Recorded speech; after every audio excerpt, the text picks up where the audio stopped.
Welcome back to the class.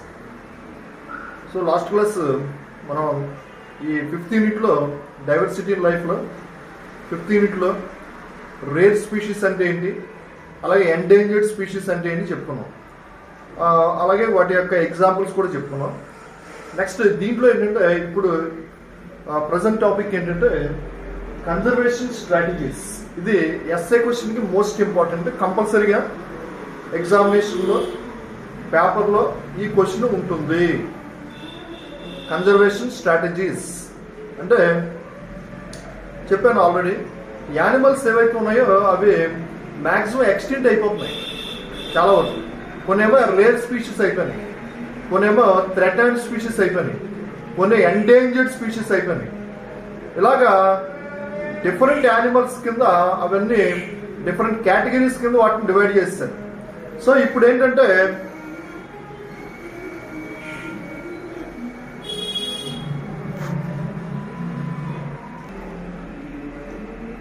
ఇలాగా animals ని different categories కింద డివైడ్ చేశారు కదా, వాటిని ఎలాగైనా సరే ప్రొటెక్షన్ చేయాలి మనం. అందుకనే గవర్నమెంట్ ఆఫ్ ఇండియా కానీ లేకపోతే entire countries in the world they started some conservation strategies. India కానీ లేకపోతే ఇతర కంట్రీస్ ఏవైతే ఉన్నాయో ఈ కంట్రీస్ అన్నీ కూడా ఈ వైల్డ్ లైఫ్ గురించి ఆలోచించి కొన్ని కాన్ఫరెన్సెస్ని వాళ్ళు కండక్ట్ చేశారు. బ్రెజిల్లో కానీ లేకపోతే జోహాన్స్బర్గ్లో కానీ లేకపోతే ఇండియాలో కూడా హైదరాబాద్లో ఈ బయోడైవర్సిటీ సమ్మిట్ అనేటువంటి జరిగింది. సో ఇలాగా డిఫరెంట్ కాన్ఫరెన్సెస్ అనేటువంటి హెల్డ్ చేశారు, కండక్ట్ చేశారు. దాని ప్రకారం ఏంటంటే వాళ్ళు ఈ కన్జర్వేషన్ అనేటువంటిది తప్పనిసరిగా ఉండాలి. వాటిని we have to protect those wild animals and even plants also. Some of the plants they also the risk of extinction. కొన్ని మొక్కలు కొన్ని చెట్లు కూడా అంతరించిపోవడానికి లేదా ఎండేంజర్డ్ లిస్ట్లోకి వచ్చేసినాయి. ఎలాగైతే యానిమల్స్ని మనం కేటగరైజ్ చేస్తామో అలాగే ప్లాంట్స్ ట్రీస్ని కూడా వాళ్ళు కేటగరైజ్ చేశారు. అలాగే ఏంటంటే వీటిని ఎలాగైనా సరే ప్రొటెక్షన్ చేయాలి. We have to protect those species. So దానికి ఈ కన్జర్వేషన్ స్ట్రాటజీస్ ఏమున్నాయనేటువంటి చూస్తే కన్జర్వేషన్ అనేటువంటి దాన్ని 2 టైప్స్ కింద డివైడ్ చేశారు. ఒకటి in situ conservation and second one is ex situ conservation.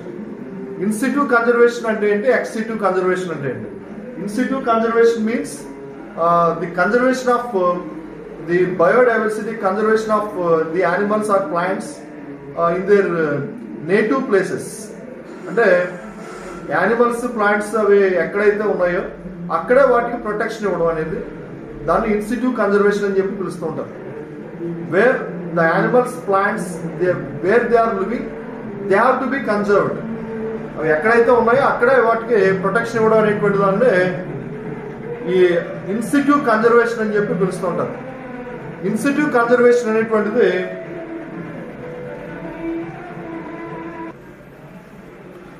So ఇలాగా ఇన్సిట్యూ కన్జర్వేషన్ అంటే యానిమల్స్ ప్లాంట్స్ అవి ఎక్కడైతే ఉన్నాయో అక్కడే వాటికి ప్రొటెక్షన్ ఇవ్వడాన్ని ఇన్సిట్యూ కన్జర్వేషన్ అంటారు. ఈ ఇన్సిట్యూ కన్జర్వేషన్లో కొన్ని ఏరియాస్ని సెలెక్ట్ చేసుకున్నారు. ఆ ఏరియాస్ ఏంటంటే ప్రొటెక్టెడ్ ఏరియాస్ అంటారు. Protected areas.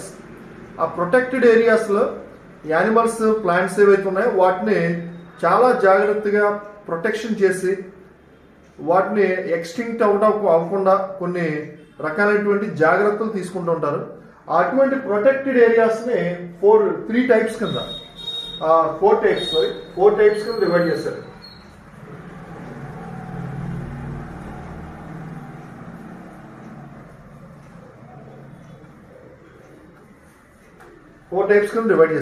దాంట్లో ఫస్ట్ నేషనల్ పార్క్స్.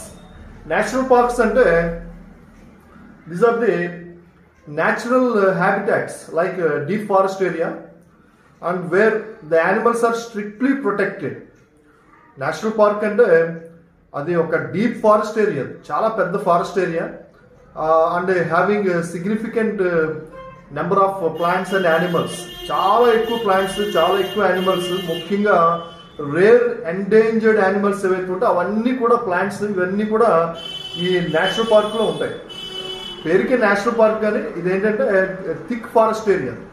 ఇక్కడ ఈ human activities like hunting, next collection of timber, collection of honey and the eco tourism, they are all not allowed, they are all prohibited. అంటే మనుషులు ఎవరిని కూడా ఈ national parks లోపలికి వెళ్ళడానికి అంటే కొంతమంది సైంటిస్టులు కానీ లేకపోతే కొంతమంది ఎవరైతే రీసెర్చ్ చేసేటువంటి స్టూడెంట్స్ ఎవరైతే ఉంటారో వాళ్ళు మాత్రమే నేషనల్ పార్క్లోనికి రాణిస్తూ ఉంటారు. మిగతా వాళ్ళు ఎవరిని కూడా నేషనల్ పార్క్స్లోనికి అలౌ చేయనివ్వరు. అలాంటి నేషనల్ పార్క్స్ ఉన్నాయి. వాటిలో ఏంటంటే ఈ ఫారెస్ట్ డిపార్ట్మెంట్ సంబంధించినటువంటి ఫారెస్ట్ గార్డ్స్ ఎవరైతే ఉన్నారో వాళ్ళందరూ కూడా ఎవ్రీడే ఈ విజిలెన్స్కి వెళ్తూ ఉంటారు. యానిమల్స్ని ఎవరన్నా చంపడానికి వస్తున్నారా, లేకపోతే ఇక్కడ చెట్టు ఉండాలి, ఈ చెట్టు ఉందా లేదా అనేటువంటిది రోజు చూస్తూ ఉంటారు అన్నమాట. అలాగా ఒక్కొక్క పార్ట్ని ఒక్కొక్క కొన్ని కిలోమీటర్స్ని ఒక ఫారెస్ట్ గార్డ్కి అప్ చెప్తూ ఉంటారు. సో అలాగే చాలా స్ట్రిక్ట్గా ఆ యానిమల్స్ని కన్జర్వ్ చేస్తూ ఉంటారు అక్కడ, ఆ ప్లాంట్స్ని, యానిమల్స్ని కూడా, ట్రీస్ని. సో దాన్ని నేషనల్ పార్క్ అంటారు. ఇండియాలో ఫస్ట్ నేషనల్ పార్క్ ఏదంటే Jim Corbett national park.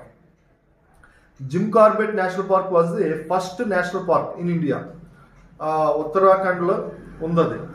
Next ఇంకా గిర్ నేషనల్ పార్క్ గుజరాత్లో ఉంది, గిర్ నేషనల్ పార్క్ అనేది. సో ఇలాగా డిఫరెంట్ నేషనల్ పార్క్స్ అనేటువంటివి ఉన్నాయి. Jim Corbett national park, Gir national park, ఇంకేంటంటే కాజీరంగా నేషనల్ పార్క్. కాజీరంగా అంటే అస్సాంలో ఉంది Kaziranga. Jim Corbett national park అనేటువంటిది టైగర్స్ కన్జర్వేషన్ చేస్తూ ఉంటారు. గిర్ నేషనల్ పార్క్ అనేటువంటి దాంట్లో గుజరాత్లో ఉంది, అది లయన్స్ని ప్రొటెక్షన్ చేస్తూ ఉంటారు, కన్జర్వేషన్ చేస్తూ ఉంటారు. అలాగే కాజీరంగా నేషనల్ పార్క్ అస్సాం, ఇక్కడ 1 హార్న్ రైనోసార్స్ అంటే ఖడ్గమృగాలు ఉంటాయి కదా, వాటిని ప్రొటెక్షన్ చేస్తూ ఉంటారు. అలాగే నెక్స్ట్ ఇంకా కొన్ని యానిమల్స్, కొన్ని రకాలైనటువంటి నేషనల్ పార్క్స్ ఇంకా చాలా ఉన్నాయి ఇండియాలో. దగ్గర 90 నేషనల్ పార్క్స్ ఉన్నాయి ఇండియాలో. అలాగే పాపికొండలో నేషనల్ పార్క్, మన ఈస్ట్ అండ్ వెస్ట్ గోదావరి డిస్ట్రిక్ట్లో మధ్యలో ఉండేటువంటి ఆ పాపికొండలో గోదావరి రివర్కి అటు ఇటు 5 సైడ్ ఉండేటువంటి ఫారెస్ట్ ఏదైతే ఉందో దాన్నే పాపికొండలో నేషనల్ పార్క్ కింద ఐడెంటిఫై చేశారు. సో ఇలాగ డిఫరెంట్ నేషనల్ పార్క్స్ అనేటువంటివి ఉన్నాయి. నెక్స్ట్ శాంక్చురీస్ అంటే these are also forest areas. These are the forest areas, but some activities are allowed in the forest areas, in the sanctuaries, like collection of timber, collection of honey, collection of medicinal plants, herbal products, and even they also permit the ecotourism. అంటే ecotourism అంటే ఏంటి, forest department వాళ్ళు కొంతమందిని టూరిజంకి వచ్చిన వాళ్ళని బస్సులో తీసుకుని, లేదా వ్యాన్లో కానీ లేదా జీప్లో కానీ తీసుకుని ఫారెస్ట్ ఏరియా అంతా కూడా చూపిస్తూ ఉంటారు. అంటే వితౌట్ డిస్టర్బింగ్ ది యానిమల్స్, అక్కడ ఉండేటువంటి ఫారెస్ట్లో ఉండేటువంటి యానిమల్స్కి ఎటువంటి డిస్టర్బెన్స్ లేకుండా ఎవరైతే టూరిజం వచ్చినటువంటి టూరిస్టులు ఎవరైతే ఉంటారో వాళ్ళందరినీ తీసుకెళ్ళి చూపిస్తూ ఉంటారు అక్కడ. సో అలాంటి దాన్ని ఏమంటారంటే ఇక్కడ శాంక్చురీస్ అని చెప్పి పిలుస్తూ ఉంటారు. ఈ శాంక్చురీస్ అనేటువంటివి మెయిన్గా ఏంటంటే ఈకో టూరిజంకి హెల్ప్ చేస్తూ ఉంటాయి. సో మెయిన్గా దీంట్లో కొన్ని ఎగ్జాంపుల్స్ ఉన్నాయి శాంక్చురీస్లో. ఒకటి కొరింగా శాంక్చురీ అంటే మనకు కాకినాడకి దగ్గరలో ఉండేటువంటి కోరంగ్ ఏరియా ఉంది కదా, దాన్ని కొరింగా శాంక్చురీ అంటారు. అంటే గోదావరి రివర్ వెళ్ళి సముద్రంలో కలుస్తుంటుంది, బే ఆఫ్ బెంగాల్లో కాకినాడ దగ్గర. అక్కడ ఈ చాలా రకాలైనటువంటి బర్డ్ స్పీషీస్ వస్తూ ఉంటాయి ఫారిన్ కంట్రీస్ నుంచి మైగ్రేట్ అయ్యి. అలాగే చాలా యానిమల్స్, సీ కౌ కానీ సీ డాగ్ కానీ ఇలాంటి రకరకాలైనటువంటివి ఆ యానిమల్స్ ఉంటాయి అక్కడ, టర్టిల్స్ ఉంటాయి. వాటన్నిటిని ప్రొటెక్షన్ చేయడానికి ఈ రకంగా శాంక్చురీస్ అనేటువంటి దాన్ని ఏర్పాటు చేశారు. అలాగే ఇంకా శాంక్చురీస్లో ఇంకేంటంటే కొల్లేరు బర్డ్ శాంక్చురీ, కొల్లేరు లేక్ ఉంది కదా మన ఆంధ్రప్రదేశ్లో కొల్లేరు లేక్ దగ్గర శాంక్చురీస్ బర్డ్స్ వస్తూ ఉంటాయి, చాలా విదేశీ పక్షులు వస్తూ ఉంటాయి. వాటిని ప్రొటెక్షన్ చేయడానికి కొల్లేరు శాంక్చురీస్ అనేటువంటి దాన్ని ఏర్పాటు చేశారు. అలాగే పెరియార్ శాంక్చురీ అంటే కేరళలో ఉంది. సో అలాగా భరత్పూర్ బర్డ్ శాంక్చురీ రాజస్థాన్లో ఉంది. సో ఇలాగా డిఫరెంట్ శాంక్చురీస్ అనేటువంటి వాటిని అలౌ చేశారు, ఎస్టాబ్లిష్ చేయడం అనేటువంటి జరిగింది. Next biosphere reserves. Biosphere reserves అంటే these are the special places and significant reservoir. They are the significant reservoirs of the animals and plants, and there where a specific endangered animal species are protected. అంటే biosphere reserves లో ఏంటంటే ఏదో ఒక ప్రత్యేకమైనటువంటి animal species ని అక్కడ conserve చేస్తూ ఉంటారు. సో దాన్ని బయోస్పియర్ రిజర్వ్ అంటారు. ఇక్కడ ఏంటంటే మనకి ఎగ్జాంపుల్ శేషాచలం హిల్స్ ఉన్నాయి కదా, తిరుపతి చిత్తూరు డిస్ట్రిక్ట్ లో తిరుపతి కొండ ఉంది కదా, ఆ చుట్టూ కూడా ఉండేటువంటి ఫారెస్ట్ ఏరియానే ఉంటారంటే శేషాచలం హిల్స్ అంటారు. ఆ శేషాచలం హిల్స్ ని ఒక బయోస్పియర్ రిజర్వ్ కింద ఐడెంటిఫై చేయడం జరిగింది. సో అది. నెక్స్ట్ సాక్రెడ్ గ్రూవ్స్ అంటే గ్రూ అంటే ఏంటి? గ్రూ అంటే ట్రీస్. గ్రూ అంటే number of trees less than forest. అడవిలో ఉండే చెట్ల కంటే కొంచెం తక్కువ సంఖ్యలో చెట్లు ఉన్నటువంటి ప్రాంతాన్ని గ్రూవ్ అంటారు. ఇక్కడ సాక్రెడ్ గ్రూవ్ అంటే those trees have special religious importance. ఆ చెట్లకి ఆ ప్రత్యేకమైనటువంటి పూజలు చేస్తూ ఉంటారు. అక్కడ మతపరంగా, హిందూ మతపరంగా ఆ చెట్లకి చాలా విలువ ఉంది. వాటిని దేవుడిగా భావిస్తుంటారు, దేవతల కింద కొలుస్తూ ఉంటారు. అటువంటి చెట్లు ఉండేటువంటి ఆ గ్రూప్ ఆఫ్ ట్రీస్ ఏవైతే ఉన్నాయో ఆ ప్రాంతాన్నే సాక్రెడ్ గ్రూవ్ అని చెప్పి పిలుస్తూ ఉంటారు. ఇండియాలో చాలా ప్లేసెస్ ఉన్నాయి. చాందా అనేటువంటి ప్రాంతం ఉంది, సాక్రెడ్ గ్రూవ్ మధ్యప్రదేశ్లో ఉంది. ఆరావళి హిల్స్ ఉన్నాయి, రాజస్థాన్, గుజరాత్. అలాగే మన ఏరియాలో ఉన్నటువంటి నల్లమల ఫారెస్ట్లో కొన్ని ఫారెస్ట్ ఉన్నాయి. అలాగే వెస్ట్రన్ ఘాట్స్ కర్ణాటక, తమిళనాడు, కేరళ, కేరళ, మహారాష్ట్ర ఉండేటువంటి వెస్ట్రన్ ఘాట్స్. ఇలాగా చాలా రకాలైనటువంటి సాక్రెడ్ గ్రూవ్స్ ని ఐడెంటిఫై చేయడం జరిగింది. Next this is about in situ conservation. Next ex situ conservation అంటే ఏంటి? ఎక్సెసిటివ్ కన్జర్వేషన్ అంటే the conservation of biodiversity or plants and animals. They are collected from their native places and they are taken to other areas where the protection is given. అంటే ఎక్కడైతే జంతువులు ఉన్నాయో అడవుల్లో కానీ, లేకపోతే మిగతా ప్లేస్లో కానీ, లేదా చెట్లు ఏవైతే ఉన్నాయో, మొక్కలు ఏవైతే ఉన్నాయో వాటిని అవి సహజంగా పెరిగేటువంటి ప్రాంతాల నుంచి పట్టుకుని కలెక్ట్ చేసి వేరే ప్రాంతానికి తీసుకెళ్ళి అక్కడ వాటికి ప్రొటెక్షన్ ఇవ్వడాన్ని ఇక్కడ ఎక్సిటివ్ కన్జర్వేషన్ అంటారు. అంటే దీంట్లో మళ్ళీ డిఫరెంట్ మెథడ్స్ ఉన్నాయి. దాంట్లో ఫస్ట్ సీడ్ బ్యాంక్స్ అంటే చెట్లు యొక్క ట్రీస్ ఉన్నాయి కదా, ఆ ట్రీస్ ఏవైతే రేర్ ట్రీస్ ఏవైతే ఉన్నాయో ఆ ట్రీస్ యొక్క సీడ్స్ ని కలెక్ట్ చేసి ఆ సీడ్స్ ని జాగ్రత్తగా స్టోర్ చేసి అవసరమైనప్పుడు ఆ సీడ్స్ ని తీసుకుని వాటిని సోయింగ్ చేసి, అంటే మొలకెత్తించి ఆ వచ్చినటువంటి మొక్కల్ని నాటడం ద్వారా ఆ ట్రీ యొక్క నెంబర్ని పెంచడం, దాన్ని సీడ్ బ్యాంక్స్ అంటారు. అలాగే రెండోది టిష్యూ కల్చర్. ఇది కూడా ప్లాంట్స్ లోకి వస్తుంది. టిష్యూ కల్చర్ అంటే ఏవైతే రేర్ ఎండేంజర్డ్ ప్లాంట్స్, ట్రీస్ ఏవైతే ఉన్నాయో, అవి అంతరించిపోవడం దగ్గరగా ఉన్నటువంటి ప్లాంట్స్, ట్రీస్ ఏవైతే ఉన్నాయో వాటి యొక్క టిష్యూని తీసుకుని ఆ ప్లాంట్ ట్రీలోంచి కొద్ది టిష్యూ తీసుకుని ఆ టిష్యూ నుంచి number of plants, number of trees ని ఫ్యూచర్ లో ప్రొడక్షన్ చేయడం అనేటువంటి దాన్ని టిష్యూ కల్చర్ అంటారు. ఈ ఫస్ట్ రెండు కూడా ఈ ఓన్లీ ప్లాంట్స్, ట్రీస్ ప్రొటెక్షన్ చేయడానికి ఉపయోగిస్తూ ఉంటారు. Next botanical gardens. ఇది కూడా ప్లాంట్స్. బొటానికల్ గార్డెన్స్ అంటే ఎక్కడైతే different varieties of plants, trees ఏవైతే ఉన్నాయో వాటన్నిటిని కూడా కలెక్ట్ చేసి సీడ్స్ ని, వాటిని ప్లాంట్స్ ని కలెక్ట్ చేసి వాటన్నిటిని కూడా ఒకే ఏరియాలో గ్రోయింగ్ చేయడాన్ని చేసేటువంటి ప్రాంతం ఏదైతే ఉందో దాన్ని బొటానికల్ గార్డెన్ అని చెప్పి పిలుస్తూ ఉంటారు. ఆ బొటానికల్ గార్డెన్ లో మనం చూస్తే number of plants, number of trees, ఇటువంటి ప్లాంట్స్, ఇటువంటి ట్రీస్ కూడా ఉంటాయా అని ఆశ్చర్యపోయేటువంటివన్నీ కూడా ఒకే ప్లేస్ లో పెంచుతుంటారు. And it occupies few kilometres of area. కొన్ని కిలోమీటర్స్ ఆఫ్ ఏరియాలో ఈ ప్లాంట్స్, ట్రీస్ అన్నిటిని కూడా పెంచుతూ ఉంటారు. మన ఇండియాలో కూడా కొన్ని బొటానికల్ గార్డెన్స్ ఉన్నాయి. బృందావన్ బొటానికల్ గార్డెన్స్ మైసూరు, అలాగే రాయల్ బొటానికల్ గార్డెన్ ఇండియాలో పెద్ద బొటానికల్ గార్డెన్ కలకత్తాలో ఉంది, కోల్కతాలో. అలాగే వరల్డ్లోనే అత్యంత పెద్ద botanical garden Kew botanical garden London, ఇంగ్లాండ్లో ఉండేటువంటి లండన్లో ఉండేటువంటి క్యూ బొటానికల్ గార్డెన్ అనేటువంటిది వరల్డ్లోనే లార్జెస్ట్ బొటానికల్ గార్డెన్ అండి.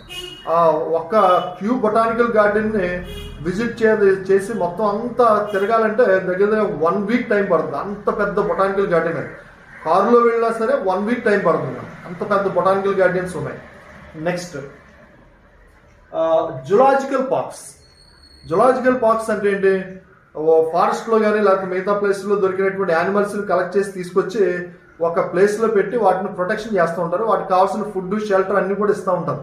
సో అలాంటి ప్లేస్ ఏదైతే ఉందో దాన్నే జులాజికల్ పార్క్ లేదా జూ అని చెప్పి పిలుస్తూ ఉంటారు. ఇది కూడా ప్రొటెక్షన్కి ఉపయోగించడం. ఎందుకంటే యానిమల్స్ అంతరించిపోతున్నాయి, న్యాచురల్గా వాటిని హంటింగ్ చేస్తున్నారు న్యాచురల్ ప్లేస్లో. అందుకని వాటిని ఎలాగైనా ప్రొటెక్ట్ చేయాలంటే వాటిని కొన్ని తీసుకొచ్చి ఈ జులాజికల్ పార్క్స్లో పెడితే అవి నెంబర్ ఇంక్రీజ్ అవడానికి అవకాశం ఉంటుంది. సో అటువంటి దాన్ని జులాజికల్ పార్క్స్ లేదా జూ అని చెప్పి పిలుస్తూ ఉంటారు. దీంట్లో మనకి ఏంటంటే మన ఇండియాలో డిఫరెంట్ జులాజికల్ పార్క్స్ ఉన్నాయి. హైదరాబాద్లో చూడండి నెహ్రూ జులాజికల్ పార్క్ ఉంది, అలాగే ఇందిరా జులాజికల్ పార్క్ విశాఖపట్నం వైజాగ్, అలాగే చెన్నైలో స్నేక్ పార్క్ ఒకటి ఉంది, అలాగే ముంబైలో ఒక జులాజికల్ పార్క్ ఉంది, కోల్కతాలో జులాజికల్ పార్క్ ఉంది, అలాగే కోయంబత్తూరులో జులాజికల్ పార్క్ ఉంది, తిరువనంతపురంలో జులాజికల్ పార్క్ ఉంది, న్యూఢిల్లీలో జులాజికల్ పార్క్ ఉంది. సో ఇలాగా డిఫరెంట్ జులాజికల్ పార్క్స్ అనేటువంటివి యానిమల్స్ ప్రొటెక్షన్ చేయడానికి ఉపయోగిస్తూ ఉంటారు. ఇంకా లాస్ట్ది క్రయో ప్రిజర్వేషన్. క్రయో ప్రిజర్వేషన్ అంటే the eggs or ova and the sperms are collected from the animals.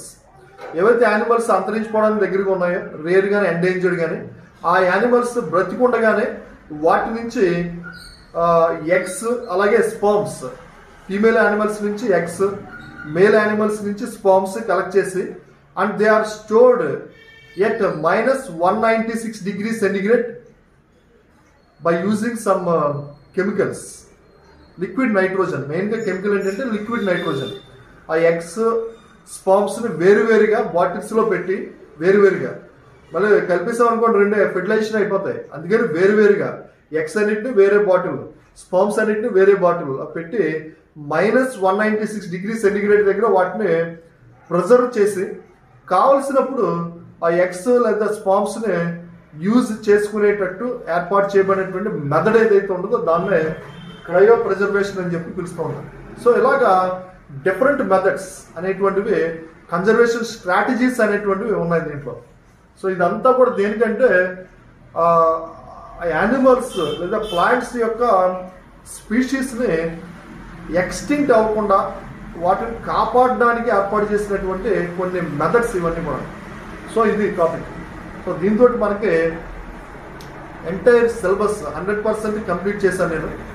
So I hope you understand the lessons and all the best for your theory examinations and have a good day. Thank you very much.